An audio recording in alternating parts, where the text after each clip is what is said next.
Every week here on KView, I feature a different child in Texas foster care in the hopes of helping them to get adopted and find a forever family. And today, I want to talk about food insecurity that can impact families involved in Texas foster care. Seeing a need and hoping to fill it. That's the mentality of Allie Smith, who works at Partnerships for Children, a local nonprofit that helps to advocate for children in Central Texas foster care. So my background started in case management. I was a social worker and I worked in a lot of the removal process, and it was a really, I don't want to say, sorry.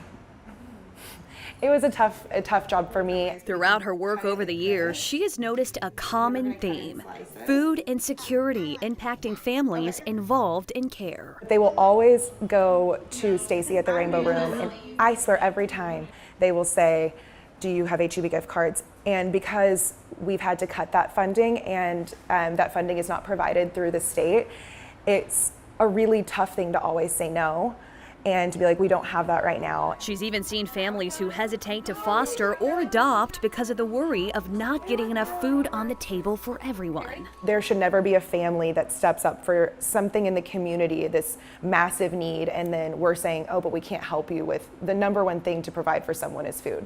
Taking matters into her own hands, Smith has been hosting local dinners benefiting these families, and she's also launching a cookbook called Gather With, looping in local Austin chefs to help with the effort, all proceeds going back to these families.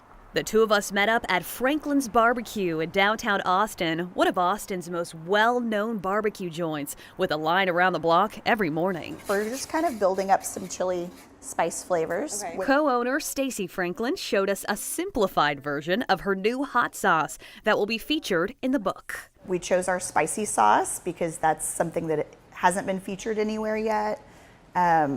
Doing something like a brisket recipe would take up sort of half of the cookbook. So a sauce is the right way to go. And this is one that's a little bit newer for us. We've only had it a couple years, but it's my favorite sauce that we have. So Allie received that funding through a local scholarship grant. Her cookbook will be called Gather With and will be available in fall of 2025. But in the meantime, if you are curious of how to get involved in this effort, you can look for this story on kview.com/foreverfamilies. Reporting in the studio, Hannah Rucker, KView News.